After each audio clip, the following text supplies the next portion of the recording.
The year was 1975. Disco was knocking at the door, soft rock ruled the airwaves, and somewhere in between all of it, music was quietly rewriting itself, one hit at a time.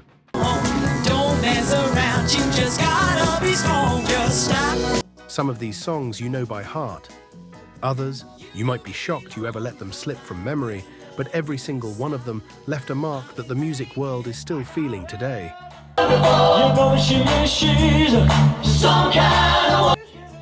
This is Motown Groove, and today we're counting down 15 songs from 1975 that didn't just top the charts, they changed the game. Stay with us. Number 1 might just surprise you.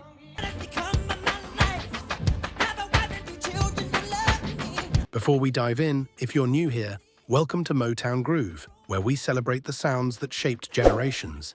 Hit that subscribe button and turn on your notifications, because we drop countdowns like this every single week. Now, let's get into it. Number 15, Kung Fu Fighting, Carl Douglas.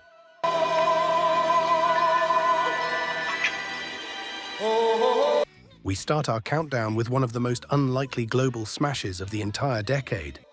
Number 15, Kung Fu Fighting by Carl Douglas. Here comes the big boss. Let's get it on. We took the power. Now here's something most people don't know. This song was never supposed to be anything. It was recorded as a B-side, a throwaway track. Something to fill up the back end of a record nobody was paying much attention to.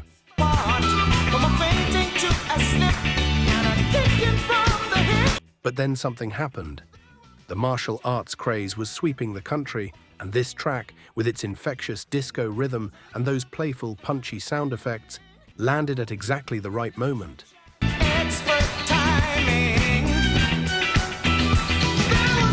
Radio picked it up, dance floors lit up, and almost overnight, a song that was recorded with zero expectations became a worldwide phenomenon.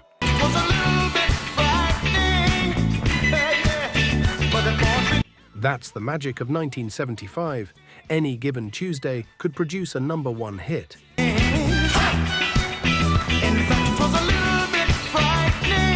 And Kung Fu Fighting wasn't trying to be deep. It wasn't trying to be important. It was just trying to make you move. And move you did. The whole world did.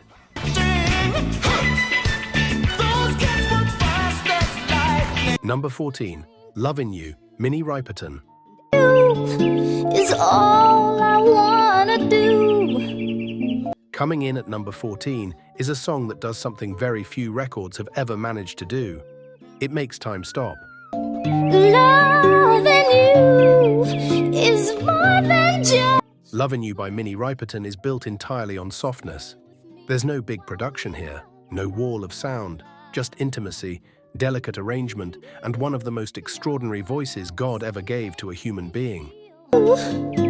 Is out of loving you. That whistle register, those soaring notes that float somewhere above the clouds, those weren't studio tricks. There was no manipulation happening in the booth. That was Minnie Riperton. Raw, real, and completely otherworldly. Made my life so beautiful, and every day of my. When this song came on the radio in 1975, people stopped what they were doing. We grow old and we will live each day in spring. In a year full of loud and energetic music, this was the record that reminded listeners that silence and softness could be just as powerful as any groove, and sometimes more powerful. La, la, la, la, la, la. Doo, doo, doo, doo. Over the decades, it's drifted to the background. But back then, this was a chart-topping reminder that true talent doesn't need volume to command a room. Life is filled with love and you. Number 13, Best of My Love, Eagles. Holding you close in my dreams.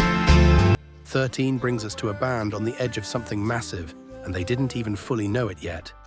Best of My Love by the Eagles. Every night I'm lying in bed. By 1975, the Eagles were already respected. But respected and dominant are two very different things. This song built on smooth harmonies and emotional restraint, was the track that pushed them all the way to the top of the pop charts for the very first time. The crowd was like a golden cloud. We could Number 1, their first ever, and it got there quietly. No dramatic guitar solos, no big stadium moments, just heartfelt delivery, warm vocals, and a melody that felt like a long exhale after a hard day. sweet dog. It defined what soft rock could be at its very best. And while fans today often point to Hotel California or Desperado when they think of the Eagles, It was a quiet night, and I would don't sleep on this one. In 1975, this song was everywhere. On late-night drives, kitchen radios, quiet moments between people. That's the kind of record Best of My Love was. And that kind of record matters. You see it your way. Number 12, Jive Talkin, Bee Gees.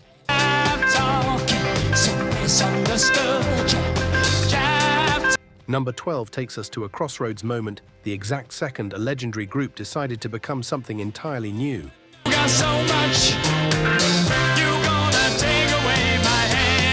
Jive Talkin' by the Bee Gees.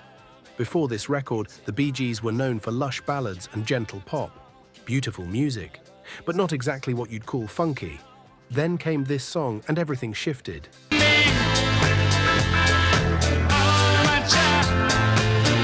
The story goes that the rhythm was actually inspired by the sound of a car driving over a bridge. That thump, that steady, rolling beat. The brothers took that feeling, built a groove around it, and arrived in the studio with something nobody had heard from them before. Sharper, funkier, cooler.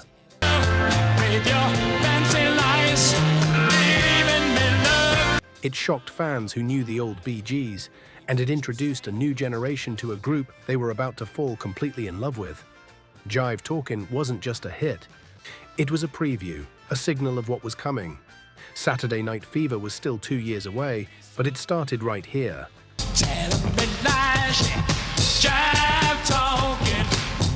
Number 11, Thank God I'm a Country Boy, John Denver.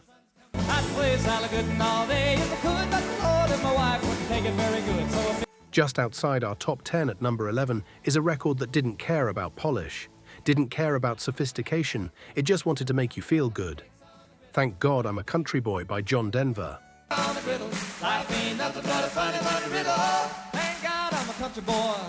If you were alive in 1975, you know exactly what this song did to a room. Didn't matter who you were, where you came from, or what music you normally listened to.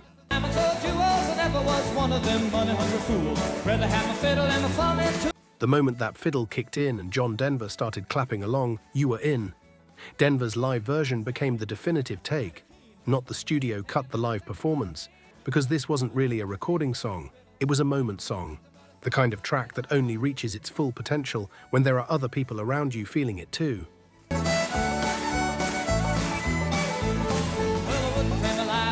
Pop audiences loved it. Country audiences loved it. Adult contemporary listeners loved it. That kind of crossover appeal is rare, and for one remarkable year, this song captured a carefree, joyful spirit that radio simply could not get enough of.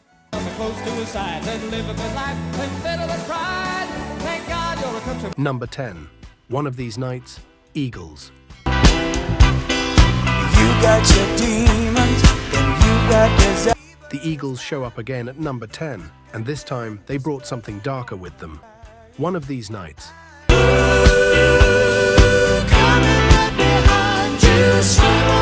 If Best of My Love was a warm exhale, this song was something else entirely.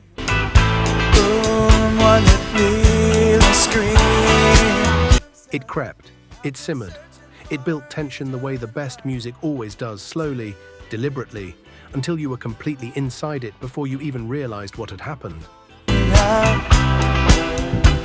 We're gonna find one. The groove was slow burning, the harmonies were layered and mysterious, and the atmosphere felt genuinely dangerous compared to anything the Eagles had done before.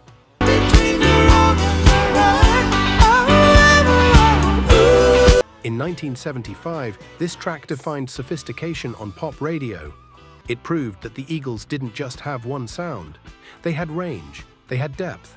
They could make you feel warm and comfortable with one record and completely unsettled with the next. Listeners loved every second of it.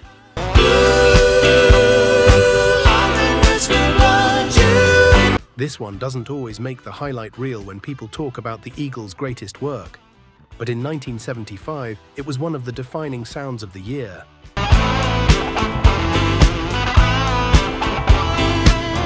Number 9, Laughter in the Rain, Neil Sedaka. My spine, I feel the warmth of her hand. Number 9 belongs to one of the greatest comeback stories in pop music history, Laughter in the Rain by Neil Sedaka. After a while we run under a tree. Here's the context. By the early 70s, Neil Sedaka had largely fallen off the radar. He was a respected name from the early days of pop, but the hits had stopped coming. I feel inside. The industry had moved on. Most people assumed his chart days were behind him. Then came 1975. Laughter in the Rain was warm, romantic, and unapologetically gentle. In the happy way, I feel inside. It was built around easy melodies and smooth harmonies, music that felt like a throwback even in its own time. And listeners absolutely embraced it. It went straight to number 1. Ooh, how I love the rainy. The song was a reminder that pop music, at its best, doesn't need to be complicated.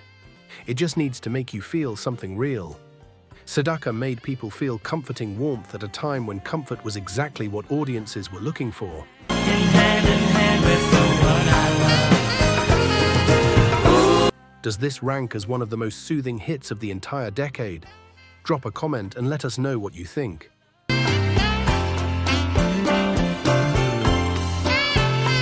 Number 8, Fame, David Bowie. Take things over. 8, and now we take a sharp left turn, Fame by David Bowie. Everything we've talked about so far has been warm, accessible, crowd-pleasing.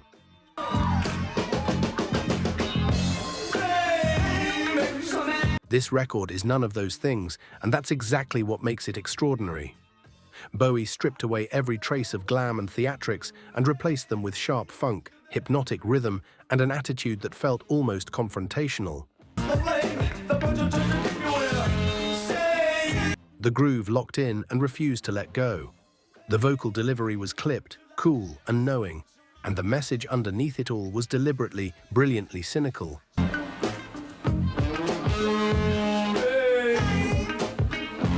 In 1975, this was Bowie's bold pivot toward American radio dominance. And it worked. Fame became his first ever #1 hit in the United States. Not bad for a song that felt like it was daring the listener to keep up.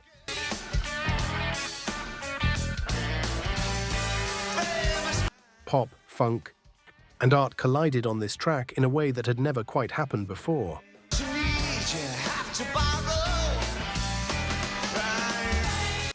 And decades later, it still sounds daring. It still sounds unlike anything else. That's the mark of a truly great record.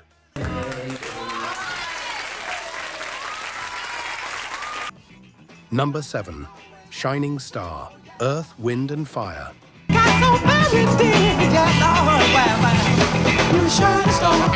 Coming in at number 7 is a song that radiates pure confidence from the very first note.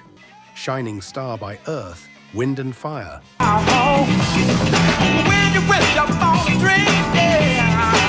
The moment this track opens, you know exactly what it is. Tight rhythm, funky precision. Unstoppable energy wrapped in a message of self-belief that felt personal and universal at the same time.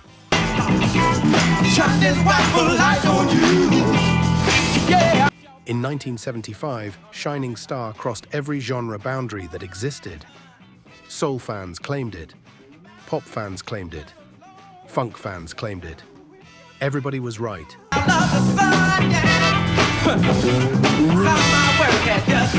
Earth, Wind and Fire had been building toward this moment, blending soul, funk and pop so seamlessly that the seams simply disappeared.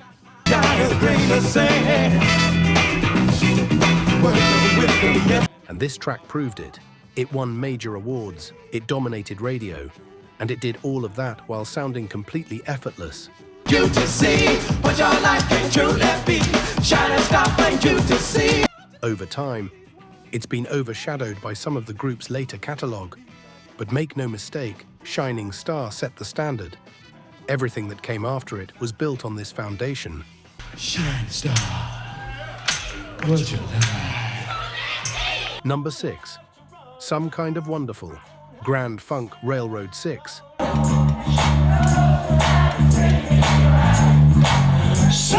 And we are about to get loud. Some Kind of Wonderful by Grand Funk Railroad. You know she's some kind of wonderful. This song was not subtle. It was not trying to be subtle. It took an earlier soul classic and transformed it into a full-throttle rock celebration, the kind of record that was built for arenas and car radios turned up all the way. Kind of wonderful. Yes, she's some kind of wonderful. What made it special was the call and response structure. The way it pulled listeners in and made them feel like participants rather than audience members. You weren't just hearing this song, you were part of it. Every chorus was an invitation, every verse was a setup, and the payoff never disappointed. Yeah. Take it back. Now when In 1975, this was the sound of a crowd becoming one thing together.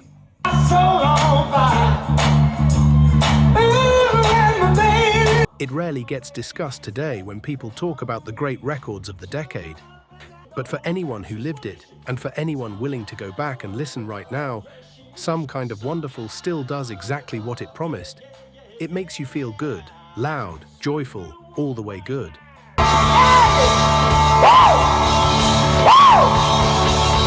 Number 5.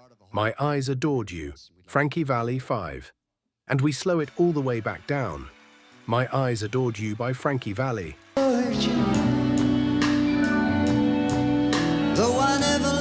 This song is nostalgia in its purest form. It doesn't chase drama. It doesn't reach for anything explosive.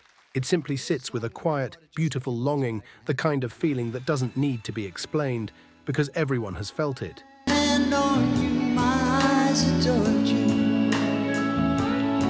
Valli steps out on his own here, away from the Four Seasons, and delivers something that only his voice could carry. You were 5th grade, I was 6th. That unmistakable instrument, high, tender, completely distinct, guides the listener through memories of love that was admired from a distance and never quite reached. So close. There's an intimacy to this record that stopped radio listeners cold in 1975. It became his first major solo success, a statement that he didn't need a group behind him to connect.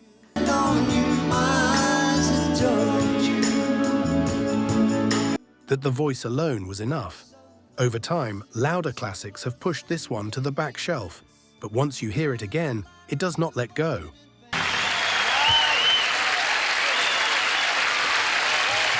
Number 4, Before the Next Teardrop Falls, Freddy Fender, number 4. Your heart, if the teardrops. And this is where the countdown gets genuinely historic.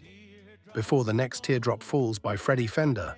The best, it's your happiness. Here is a song that quietly broke barriers without making a single announcement about it. I'll be there anytime. It blended country, pop, and soul with an emotional sincerity so deep that it reached audiences who had never touched a country record in their lives.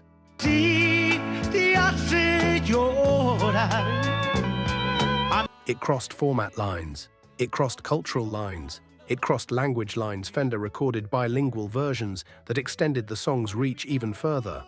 His delivery was gentle, almost conversational, like he was telling you something personal rather than performing for a crowd.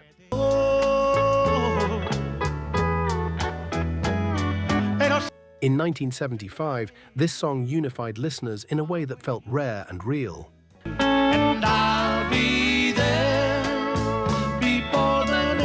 It topped the charts not because of a marketing campaign or a manufacturing of hype, but because people heard it, felt it, and couldn't turn away.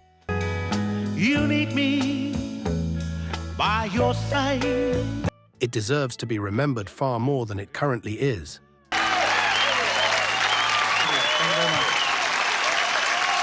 Number 3, Philadelphia Freedom, Elton John Top 3. And Elton John arrives in style. Philadelphia Freedom.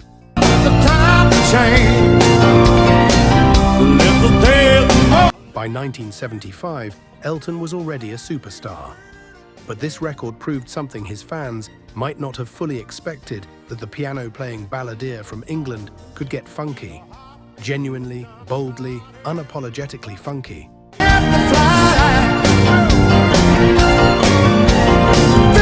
Philadelphia Freedom hit hard. Bold piano lines, driving groove, celebratory energy that made you want to move before the first chorus even arrived.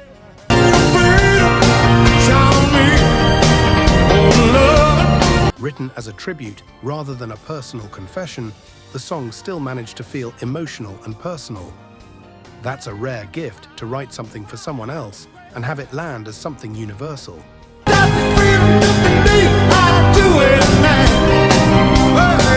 On radio in 1975, it stood apart. Nothing else in Elton's catalogue sounded quite like it.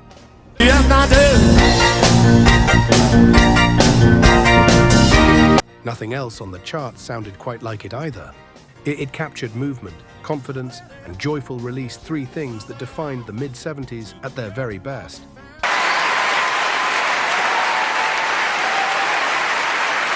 Number 2, Rhinestone Cowboy, Glen Campbell 2.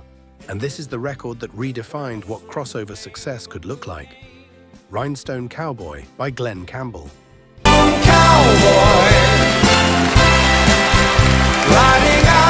Country music in 1975 was still largely considered a separate world from pop radio. You were either a country listener or you weren't. And my skies get washed away like the snow and the rain. The formats rarely crossed over, the audiences rarely mixed. Then came this song. Campbell's smooth delivery and the track's polished, warm production made it accessible to absolutely everyone. Like a rhinestone cowboy. Country fans embraced it. Pop listeners embraced it. The story it told of quiet perseverance, of chasing something worth chasing, of holding on even when the city grinds you down, resonated far beyond Nashville. It became massive, not just country massive, universally massive.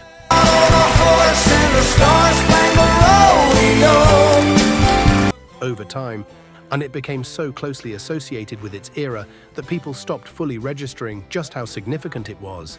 I'll dream of the things I'll do with the subway. It gets taken for granted now. It was anything but that then. Why not be where the light is shining? For one remarkable year, Rhinestone Cowboy was the sound of American ambition, wrapped in an easygoing melody.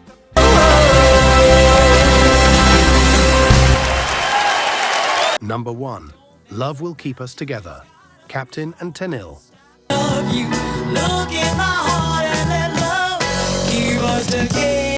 Number 1, 1975 belonged to this song, from beginning to end, top to bottom. Love Will Keep Us Together by Captain and Tennille. It Some sweet talking girl comes along, singing a song. was bright, it was cheerful, it was relentlessly, almost stubbornly catchy. From the moment it hit radio, it refused to leave. Weeks at the top of the charts, wall-to-wall airplay.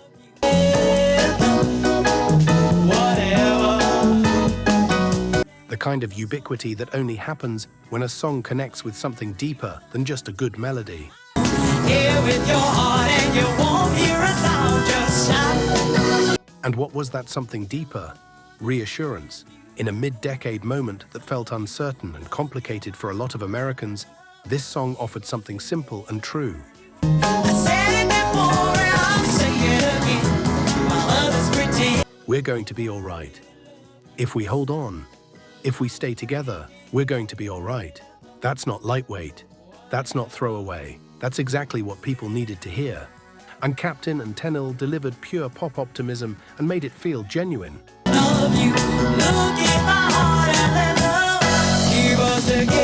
The harmonies were sunny, the production was polished, and that melody did not leave your head for the better part of a year.